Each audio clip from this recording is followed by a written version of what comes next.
Ok, bien, entonces yo les voy a contar rápidamente cuál ha sido y es la experiencia de la Fundación Profin en Bolivia con respecto a este tema de los seguros agrícolas y seguros pecuarios ahora.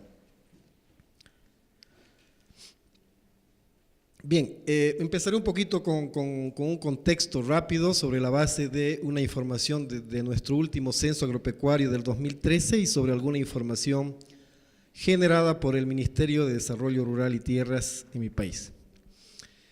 Hasta ese año existían más de 871.000 unidades productivas agropecuarias, ¿ya? Con un total de hectáreas cultivadas aproximadamente de más de 2.5 millones de hectáreas. El 80% de estas unidades productivas que estamos viendo acá, que son más de 871.000, trabaja en superficies menores a 5 hectáreas. Vale decir que gran parte de estas UPAs son pequeños productores. ¿Okay? Y el 32% de esta superficie total, que estamos hablando de más de 2,5 millones de hectáreas,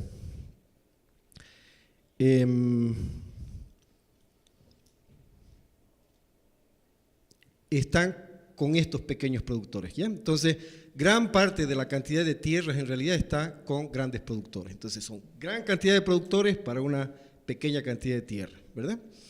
Pero esta cantidad de productores, de unidades productivas, son los que producen aproximadamente el 70% de los alimentos que se consumen en el país. Vale decir de que está en las espaldas de estos pequeños productores la producción de una gran cantidad de alimentos. Por lo tanto, es súper importante volcar la mirada hacia estos pequeños productores que tienen en sus manos pues, la responsabilidad de llevar alimentos a nuestras casas, ¿no? Por lo tanto, si eso comenzamos a relacionarlo con el tema del cambio climático, vemos que es un riesgo muy elevado para estos pequeños productores porque la vida de ellos, su economía depende muchísimo de esta actividad a la cual ellos están dedicados. Por lo tanto, el cambio climático se convierte en un eje fundamental en la producción del país. Un poquito un dato de lo que pasa en el seguro, en la actividad del seguro agrario en el país, ¿no? Haciendo una comparación desde el año 2012 hasta el 2016, si bien parecería que ha habido un crecimiento grande, pero ahí pueden ver ustedes en los porcentajes que no llegamos al 1% de toda la producción de seguros que está dedicada al seguro agropecuario. Por lo tanto, algo hay que hacer para promover de que la industria se interese un poco más en el tema del seguro agrícola. ¿Cuál es la problemática en realidad? Como todos ustedes ya lo han ido escuchando por la mañana de los expositores que han estado, los pequeños productores y las productoras están expuestos a amenazas climáticas, ¿no? El tema del granizo, el tema de la helada, el tema de la inundación, de la sequía, es un tema común en toda la producción agropecuaria y podríamos decirlo en todo el mundo, ¿verdad? Pero eso está afectando directamente al tema de la seguridad alimentaria. Si es que no hacemos algo para poder contrarrestar todo este tema como unas actividades que pueden ser complementarias a partir de los gobiernos, vamos a vernos en conflicto para el tema de la producción de alimentos. El otro elemento grave es que como son pequeños productores, como ustedes ya les he dicho, trabajan entre 1 y 5 hectáreas. Si su producción se va al tacho, quiere decir que si pierden su producción una y una segunda vez, los productores por lo general agarran y deciden irse de su pueblo y de producir. Entonces hay mucha migración del campo a la ciudad. Eso significa otro problema, ¿verdad? Hay los cinturones de pobreza en las ciudades y que se convierte en otro problema grande que los gobiernos tienen que ver cómo van a resolver. Sumado al tema de que ya no hay quien produzca en el campo, entonces hay que ver cómo se puede hacer para resolver el tema.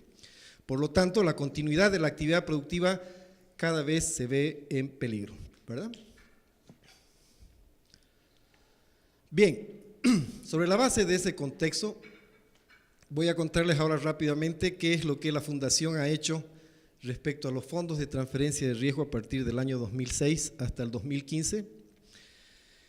Concluimos el 2015 con estos pilotajes, estuvimos realizándolos gracias al apoyo de la cooperación suiza y de la cooperación danesa y y un proyecto que tuvimos de la OIT, con estos programas que aquí les menciono, ¿no?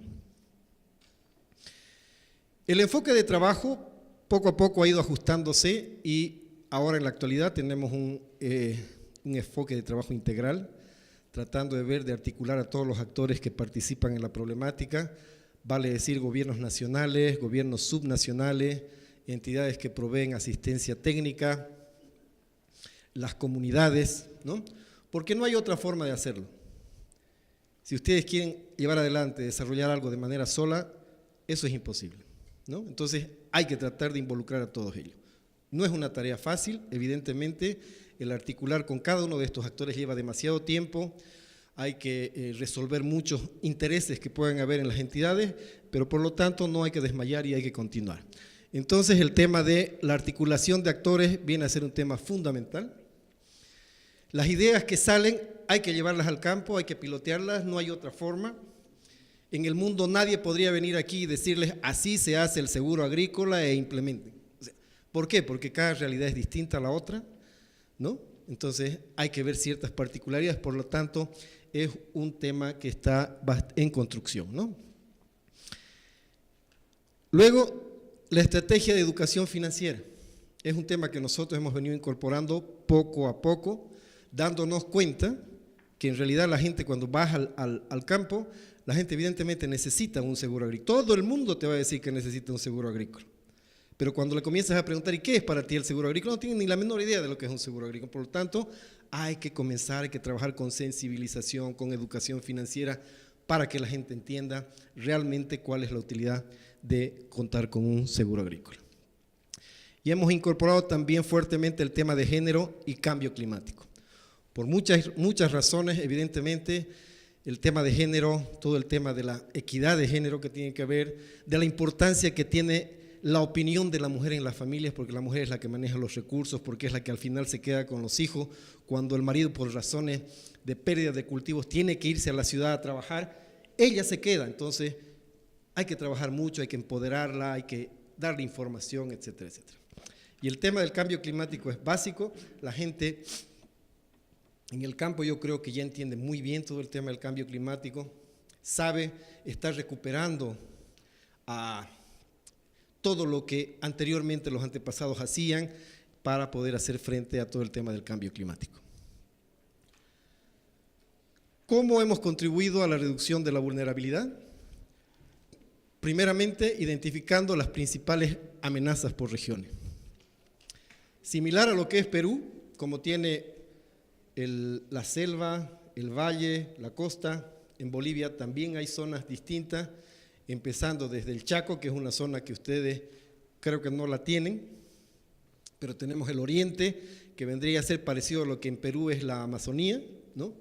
Los valles y el altiplano, ¿no? Entonces estamos hablando desde 300 metros a nivel del mar hasta 4.000 metros y un poco más, ¿no? Entonces, ¿dónde existen productores? ¿Dónde están produciendo algún producto agrícola?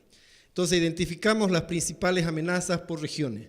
En esta zona, el principal problema que tiene tal rubro incluso o tal zona es el granizo, o en esta zona la helada, y comenzamos a identificar de esa manera. La parte de generación y recopilación de información productiva y de riesgo es muy parecida a la de ustedes aquí en el Perú, porque no existe directamente. Si ustedes quieren sacar información para hacer y trabajar toda la parte de matemáticas actuariales de aquí a 50 años atrás, no existe, ¿no? Entonces se puede conseguir algo de información rebuscando, y en función a esa información tienes que ir construyendo, haciendo un conjunto de ejercicios matemáticos, actuariales, etcétera, para más o menos hacer cálculos que te ayuden a presentar un producto determinado, ¿no? Entonces ahí ya desarrollas los mecanismos de transferencia de riesgo sobre esa base, sobre ese trabajo que has hecho, estableces más o menos cuáles son los riesgos que vas a enfrentar y elaboras tu producto, ¿no? Paralelamente a eso hemos desarrollado sistemas de alerta temprana, de manera tal de que aprovechemos la institucionalidad, instituciones que trabajan con este tema, están atentos a cómo va a ser el clima esta semana, cómo va a ser el clima de pronto mañana, y la información más cercana es más certera de pronto así. Y sobre ese tema hemos hecho de que esta institución se relacione con los municipios, de manera tal de que puedan los municipios recibir una información a tiempo y estos municipios, las autoridades, los encargados que están en los municipios puedan distribuir la información hacia las comunidades y las comunidades sepan, por ejemplo, de que mañana la temperatura va a bajar, va a haber probabilidad de helada, etcétera, de manera tal que los productores también se preparen frente a lo que puede venir el día de mañana, entonces, y la pérdida no sea más grande de la que normalmente suele suceder. Y también hemos desarrollado ya elementos de sensibilización y educación financiera, como les decía, de manera tal de que la gente poco a poco comience a incorporar en distintos lugares el tema de qué es un seguro, ¿no? La educación financiera la empezamos con el tema del crédito, pero es mucho más difícil ahora incorporar tema del seguro, ¿no? Porque es fácil entender que tú necesitas plata y que yo te dé $100 y tú me vas a devolver. Entonces tú estás recibiendo $100 para trabajar y luego lo tienes que devolver. Es diferente a que yo te diga, dame $100 por un seguro que tú no lo ves, ¿no? Entonces, para la gente es bien difícil entender. Entonces, para nosotros en lo urbano puede resultar fácil, pero para la gente no lo es, ¿no? Entonces hay que trabajar mucho en eso. Entonces, los fondos de transferencia de riesgo que traigo a presentarles ahora, en realidad son pilotos de seguro agrícola. Nosotros los llamamos fondos de transferencia de riesgo porque en Bolivia seguro solamente pueden hacer las empresas de seguro y nosotros como Fundación Profin somos una fundación, ¿no? Entonces teníamos que llamarlo de otra manera para no vernos en problemas y que venga la autoridad y nos inicie un juicio, por decirles una cosa así. Entonces, pero hablamos bien, le llamamos fondos de transferencia de riesgo, pero en realidad son pilotos de seguro agrícola, ¿no? Entonces creemos que ha sido la primera experiencia de transferencia de riesgos en el área rural, en Bolivia al menos, en Sudamérica no lo sé, pero básicamente la idea fue de cubrir los costos de producción del productor, ¿no? Entonces se habló con ellos para decirles de que si ellos perdían, nosotros íbamos a reponerle todo lo que costaba volver a plantear una hectárea, por decir una cosa así. No podíamos ir más allá de eso. Entonces la cosa era más o menos lógica, fácil de entender y comenzamos con ese modelo de cubrir básicamente costos de producción y la primera experiencia la tuvimos en el altiplano paceño con pequeños productores de papa que comenzaron a asegurar, para que tengan una idea, máximo 1/4 hectárea de papa, para que se den cuenta cuáles son los tamaños de producción que tiene la gente allá. E hicimos una combinación en el primer, que lo llamamos Fondo de Mitigación del Riesgo Agrícola, ¿no? Y que conjuncionamos dos cosas, ¿no? Uno, los saberes ancestrales. Aquí no me acuerdo muy bien cómo lo nombran en el Perú a los productores hábiles que son los mejores que producen en su parcela. En Bolivia se llaman yapuchiris, son como los capísimos, ¿no? Que tienen la mejor producción. Camayo. ¿Cómo se llama? Camayo. Camayo. Ajá. Entonces comenzamos a conjuncionar ese asunto, ¿no? O sea, de los mejores productores que nos digan qué veían ellos en el campo para poder prever ciertos daños que hay o que pueden causar al cultivo, ¿verdad? Entonces, muchos de ustedes ya han debido escuchar, digamos, los campesinos normalmente se guían por dónde coloca el nido el pajarito, ¿no? O sea, si lo colocan más abajo es que el año próximo va a ser seco, o si lo colocan más arriba es porque el año va a ser lluvioso, ¿no? Y son cosas que a través de los años ellos han ido aprendiendo y que funciona. O sea, no es que no funcione, eso funciona. Hay otras cosas que, bueno, habría que estar ahí para ver si realmente es más creíble, que si realmente funciona, que de la forma como aúlla el lobo o el zorro o una cosa así, ¿no? Pero tratamos de conjuncionar todo esto para que la gente pueda entender de que lo que queríamos hacer era encontrar mecanismos que puedan ayudarlos a ellos. Eso nos permitió trabajar con ellos, pero desde el primer momento en que llevamos nosotros un modelo de esto, le pusimos un precio, un costo a lo que ellos tenían que pagar por tener un seguro, ¿no?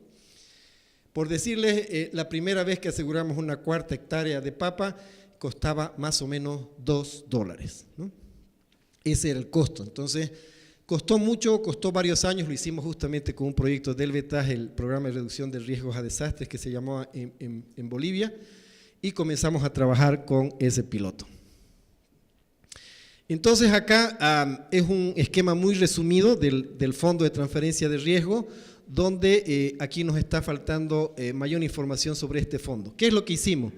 Juntamos un dinero, hicimos un fondo entre las dos organizaciones que queríamos llevar adelante el pilotaje y vimos para cuánto nos podía alcanzar esa cantidad de plata si cobrábamos un determinado costo de prima, recaudando eso, y si a todo el mundo le iba mal, ¿no? Para que entiendan facilito. Entonces, sumamos el fondo, y cuánto podía generar ese fondo, entonces, y cuánto íbamos a pagar. Entonces, calculamos eso y pretendíamos llegar a una cantidad calculada de los productores que íbamos a asegurar. Entonces, a través de esa forma, creamos un fondito que nos permitió ir avanzando. Y eso, este modelo lo hemos ido replicando en los otros productos en los cuales hemos trabajado. ¿Qué criterios hemos utilizado para definir rubros y territorios para implementar estos pilotos de seguro agrícola? Primero, que es muy lógico, que la producción agrícola sea vulnerable a eventos climáticos adversos, ¿no? Entonces, tomando en cuenta todo el tema de la máxima pérdida probable, ¿no? Para poder ver de que si realmente eran zonas que no eran excesivamente siniestrosas, sino más bien podíamos manejar el producto y podíamos diseñarlo y llevarlo adelante, ¿no?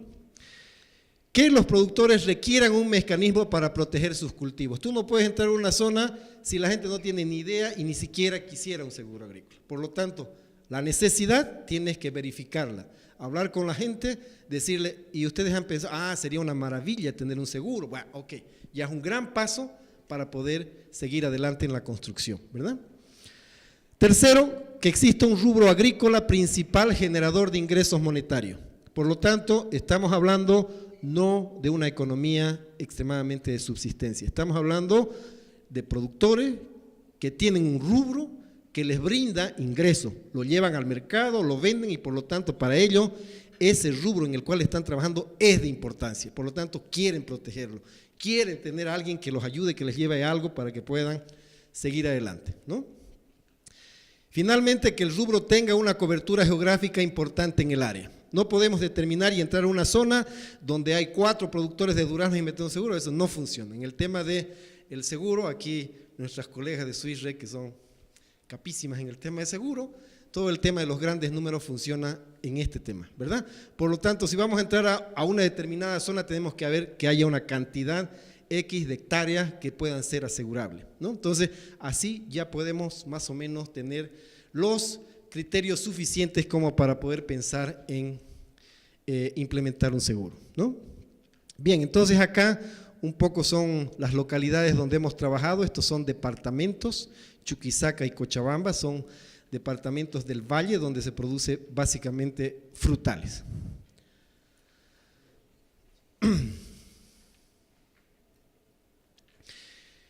Un modelo que hemos utilizado ha sido el ajuste por daños, ¿no? Entonces, básicamente, si vamos a asegurar un cultivo por un ajuste por daños en los frutales, es porque básicamente están expuestos a un problema de helada o de granizo. Entonces, cae la helada, la quema, la planta se arruina, no va a producir mucho, o llega el granizo, golpea el fruto, y el fruto que se va a recoger ya no va a ser hermoso, sino va a estar picoteado, por lo tanto, los ingresos se van a ver comprometidos de la gente, ¿verdad? Entonces, la cobertura es básicamente heladas y granizadas. Se hace peritaje y evaluación de daño por cada evento. Puede ser que entre el periodo que va a durar la producción de durazno, por ejemplo, haya 3 granizadas, ¿no? Entonces, a cada granizada se visita la parcela, se verifica cuál ha sido el daño y puede ser que tengas que pagar una indemnización parcial hasta el volumen máximo asegurado que tú lo tienes, ¿no? Entonces, si en el segundo evento acabaste con todo tu programa de seguro, no hay más, no se paga más, ¿no? Entonces, pero puede haber un tercero al cual ya no se cubre porque tienes un máximo para poder cubrir, ¿no? Entonces, de esa manera funciona el ajuste por daños. Y el otro ajuste que tenemos es un rendimiento a la cosecha. Eso se aplica para algunos productos también, en el caso de la papa, por decir una cosa. Entonces, se mide cuál es la parcela asegurada y al final, cuando ya se va a proceder a la cosecha, se determina una área que va a ser la de peritación, se cava, se saca la cantidad de papa y se ve si realmente está por encima o por debajo de un gatillo establecido, ¿no?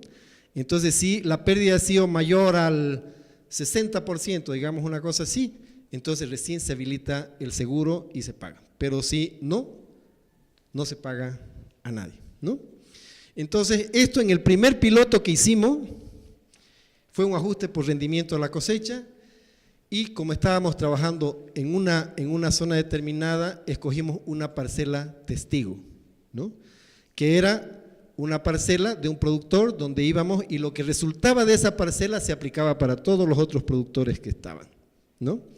Entonces, ahí hemos utilizado el modelo de testigos, básicamente, ¿ya?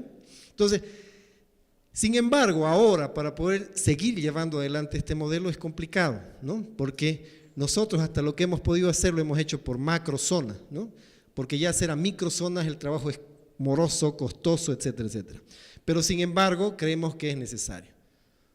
Porque si no lo haces a nivel de microzona y lo haces a nivel de macrozona, en una misma zona pueden haber más de 5 microzonas. Por lo tanto, lo que si yo saco un elemento no es representativo para todos. Entonces no van a estar conformes los de las otras zonas. Porque aquí yo puedo decir, no han perdido mucho, pero sin embargo allá sí lo han perdido, etc. Entonces es bien costoso.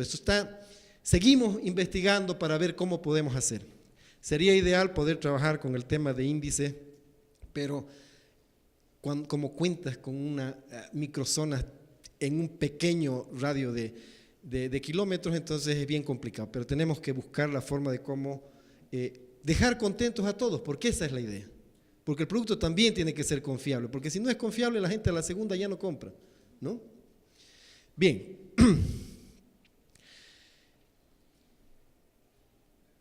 en resumen, son 4 FTRs que hemos llevado adelante por una cantidad de entre 2, 3 años en cada uno de ellos, ¿no? Como les decía, el FTR papa con un ajuste de rendimiento a la cosecha, con una cobertura de helada, granizada, sequía e inundación. El FTR maíz también con un ajuste de rendimiento a la cosecha, con las mismas coberturas. Y para frutales, que es durazno y vid, para el tema de helada y granizada. En la uva solamente nos quedamos con el tema de granizadas, no incorporamos el tema de helada, aún. Estamos tratando de ver de que este FTR se ha convertido en un seguro agrícola, ya lo implementa una empresa de seguros, ya no es la Fundación Profin, eso lo asumió una empresa privada y lo lleva adelante. Entonces lo único que nosotros hacemos ahorita es hacerle un seguimiento para ver dónde se los puede apoyar para que ese producto no muera, ¿ya? Es una empresa que se llama Alianza Seguros la que lleva ahorita este programa, ¿no? Y aquí vienen algunos resultados y las proyecciones que habíamos tenido cuando empezamos a hacer, ¿no? Todo nuestro trabajo lo hicimos porque todas estas cifras son del conjunto de los FTRs que hemos llevado adelante como Fundación Profi. Había más de 4.000 hectáreas que en su momento, en todo este periodo, quisimos lograr asegurar, pero logramos solamente asegurar 1.400 hectáreas, ¿no? Pensábamos recaudar más de 5 millones de bolivianos en prima, pero solamente logramos recaudar 1.700.000. Pero con estos datos iniciales fue que nosotros hicimos todo el cálculo, ¿ya? De manera ilusoria, podemos decir así, pensábamos de que todo el mundo necesita seguros y hemos ido y hemos preguntado, todo el mundo quiere seguro. Entonces, nuestros primeros pasos fueron con estos errores, ¿no? Pensábamos que al llevar el producto todo el mundo lo iba a comprar. No fue así, como ustedes ven acá. Por lo tanto, de ahí en adelante, nosotros estamos planteándonos qué más podemos hacer.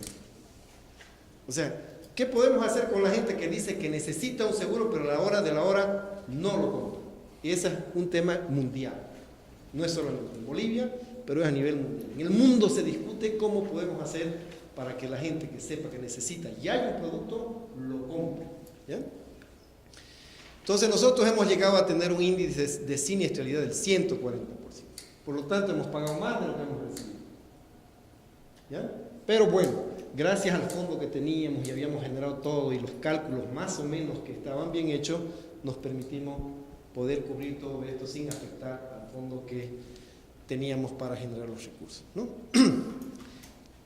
Ya hemos trabajado básicamente con una tasa de riesgo entre el 10 y el 12%, una pérdida máxima probable del 50%, y este fue el monto que hemos llegado a pagar. Voy a correr un poquito, ya no tengo mucho tiempo, pero aquí el tema de las lecciones aprendidas, ¿no? Sobre el diseño y el modelo, el principal problema a la hora del diseño es la ausencia de información agroclimatológica histórica.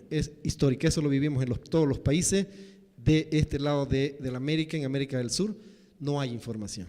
Entonces hay que ver cómo ahora comenzar a producirla o ver de qué estudios nos pueden ayudar a poder tener este tipo de información.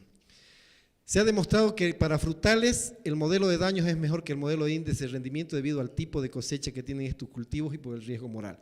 En frutales no se puede hacer un modelo para ver al final, porque cuando tú ya has ido, probablemente el productor se ha sacado bastante del producto y cuando tú llegas y aparentemente no ha producido mucho, entonces tienes que pagar, ¿no?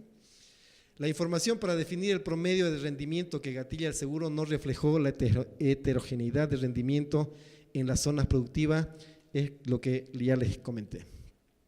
Sobre la socialización y educación financiera, la educación financiera en seguros debe ser un proceso continuo, previo a la comercialización y de fácil transferencia con procesos lúdicos y participativos. La gente en el campo necesita que lo eduques, que lo sensibilices de otra forma. No es como en la ciudad, no tiene mucho tiempo, te escucha media hora pero después ya se aburre, entonces hay que buscar cómo transferir todos estos temas. La promoción del seguro debe empezar antes de la campaña agrícola para que los productores vayan previendo el gasto, particularizar cada tipo de cultivo.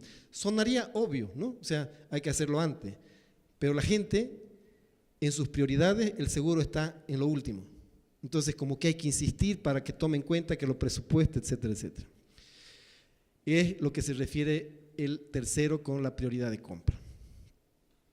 Sobre la demanda, los productores están conscientes de que existe el cambio climático y que deben adaptarse, pero no perciben aún al seguro agrícola como una herramienta de gestión de riesgo. Por lo tanto, insistimos con el tema de la educación financiera. Los productores demostraron cierta desconfianza sobre el cumplimiento de la indemnización de los FTR por falta de conocimiento sobre el seguro. El efecto de demostración para lograr la masificación requiere de un proceso de al menos 10 años. Eso es lo que vemos nosotros, y como una anécdota, nosotros cuando comenzamos a trabajar el seguro agrícola contra el granizo, rogábamos porque caiga el granizo,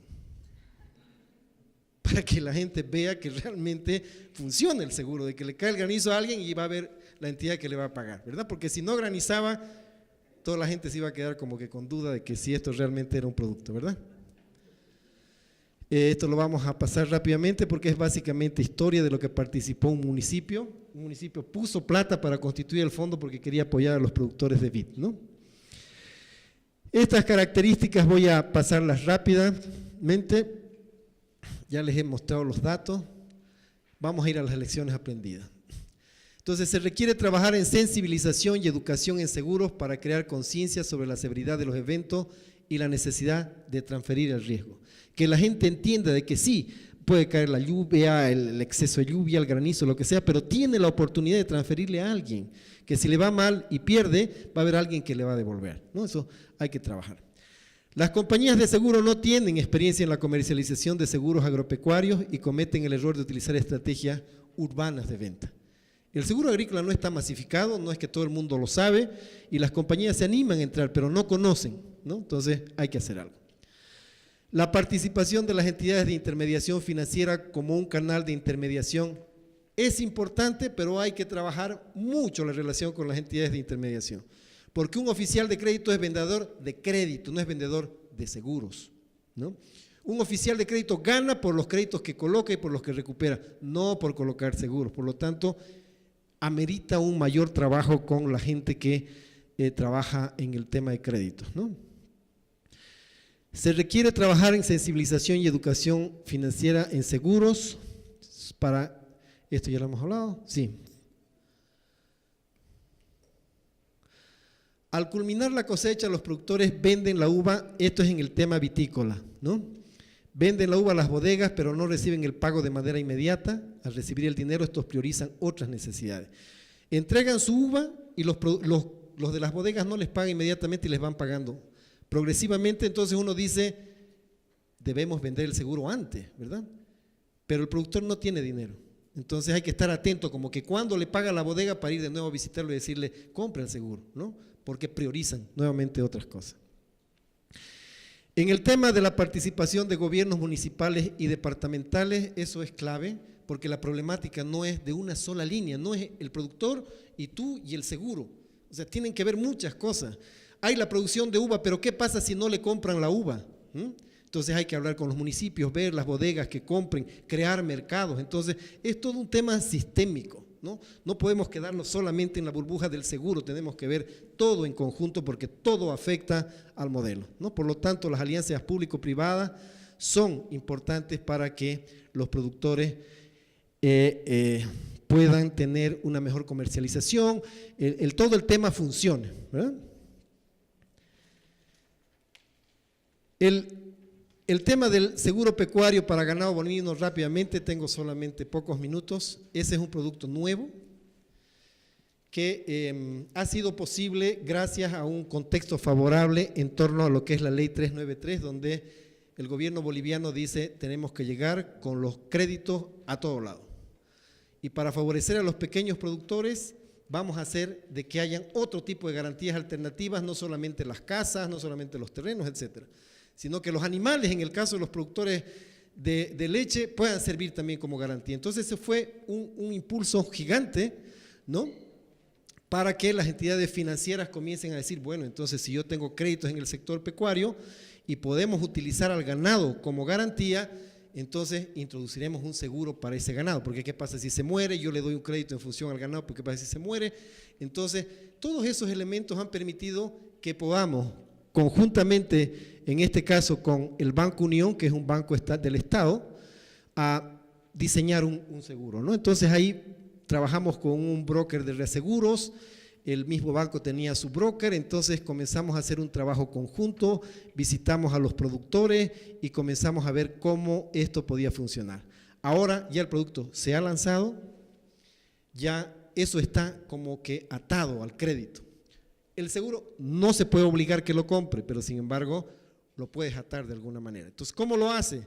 Entonces vas al productor que quiere un crédito, entonces muy bien, ¿y cuál va a ser tu garantía? Va a ser tu ganado, pero para que tu ganado sea una buena garantía lo puedes asegurar. Entonces el productor asegura su ganado y tiene mayor posibilidad de sacar un buen crédito y ahí todo el mundo está asegurado, ¿verdad? La entidad financiera que asegura su crédito. El productor que si se le mueve el ganado sabe que le van a reponer, ¿no?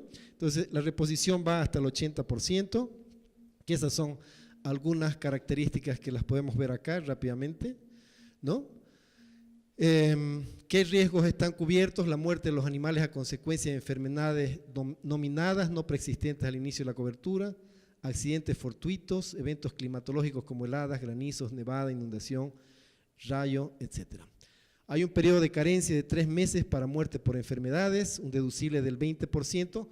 Vale aclarar que si el animal se muere, la aseguradora no se lo levanta, eso se queda con el productor y si le sirve, qué bien, digamos, ¿no? Entonces quizá puede ser una ventaja para el productor. Y hay una tasa, la tasa es del 2.5 sobre el valor asegurado, creemos que es una buena tasa para estos productores, ¿verdad? Y hay un beneficio adicional, que hay una asistencia telefónica, ¿no? Entonces, si algo pasa con el ganado, el productor puede llamar a este teléfono y hay una asistencia veterinaria que le hacen al productor. Entonces, este es un producto que está empezando, ya hay problema, ¿no? Porque justamente nosotros esperábamos de que eran los oficiales de crédito que se iban a comprar el pleito, pero hay que capacitarlo. El oficial de crédito tiene que ir y aprender a aretear una vaca para ponerle un arete, tiene que enfrentarse a cosas que nunca se imaginó. Entonces, pero sin embargo, estamos sobre la marcha tratando de ponerle solución al tema del seguro pecuario.